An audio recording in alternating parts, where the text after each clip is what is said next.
On November 4th, 2019, two young entrepreneurs, Ratika Dutt and Amir Morv, were contacted by Christian Firth of GC Strategies regarding a Government of Canada project. On November 30th, Firth stated, "I had a great chat with Cameron from CBSA, and they will act as fast as they can to get you a commitment." Over the course of our interactions, Firth repeatedly stated that the CBSA was very interested, said Ms. Dutt. Firth repeatedly communicated that Cameron MacDonald would need to receive benefits as consideration for his role and influence in bringing Bottler, their company, to the Government of Canada. Firth stated that MacDonald had then CBSA President John Oswoski's ear, and that for Cameron, it's more than credit. "I just want to be sure that he's taken care of." The principals met with MacDonald several times. During a meeting called by MacDonald on January 22, 2020, at the Marriott Spin Cafe, MacDonald confirmed over drinks with the principals Firth's statements regarding implementation of Bottler as a CBSA pathfinder for the entire Government of Canada-wide implementation. During another in-person meeting called by MacDonald on February 6, 2020, which was also attended by Antonio Utano and others, MacDonald provided precise instructions and wording on how to pitch Bottler to the President to ensure success. During the period, MacDonald continued to provide intelligence to Firth on internal high-level executive meetings regarding Bottler that were above his pay grade. MacDonald provided direct instructions to be provided via Firth to Bottler and the principals in order to guide interactions with other CBSA employees. MacDonald also assigned work delegated to him by his superiors to Bottler for completion at the last minute. Firth regularly asserted MacDonald's influence and insisted that Bottler provide whatever was asked by the CBSA, as Cam has a very big stick and can get what he wants. They know where he's going in the organization and how fast. Over multiple years of interactions with both Firth and the CBSA mid-management, it has become evident that conscious efforts are made by both parties to isolate and control the flow and narrative of information to the CBSA executive leadership.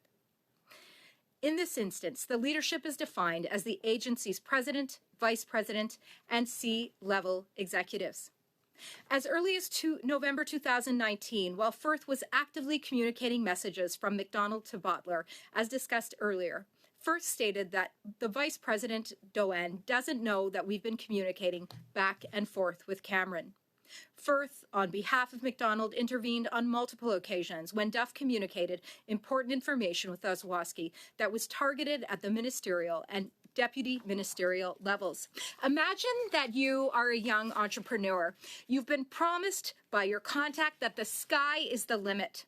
Your concept, your technology can be implemented across the entire Government of Canada because he knows the man. The man works together with your contact to create magic. The man who has contacts, who knows what he wants. The man who owns a chalet. Or is it a cabin? We don't know. Picture now that you enter into what you thought was a contract. You'll work hand in hand to create your idea across government. And what do you have to worry about? It's the Government of Canada. But suddenly, things start to go wrong. You complete some work. You complete some more work.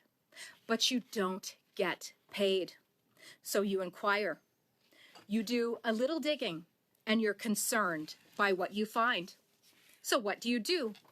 You do the right thing. You file a complaint, because when you file a complaint, it will be taken seriously. It will go through the right channels, and it will be addressed because it's the Government of Canada. Or will it?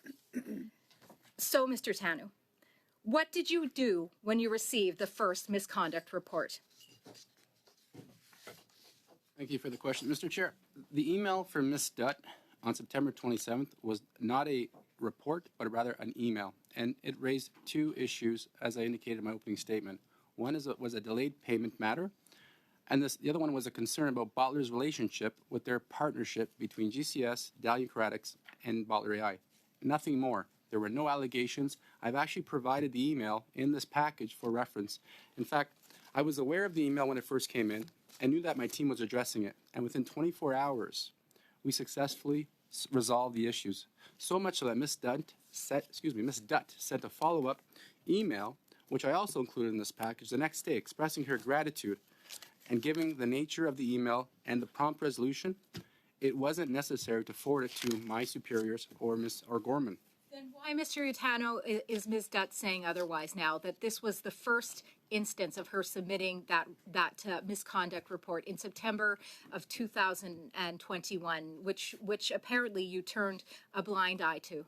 So, first, I'd like to address the turning the blind eye. That's not true. The facts are right here Did you in the escalate briefings. it when you received that report? Did you bring it to the attention to the senior office? Pardon me, to the vice president, based upon the procedure as outlined in the senior office of internal disclosure? We are basically out of time unless you have a very quick yes or no. We'll have to get back to it. There were no allegations in the email. Thank you, Mr.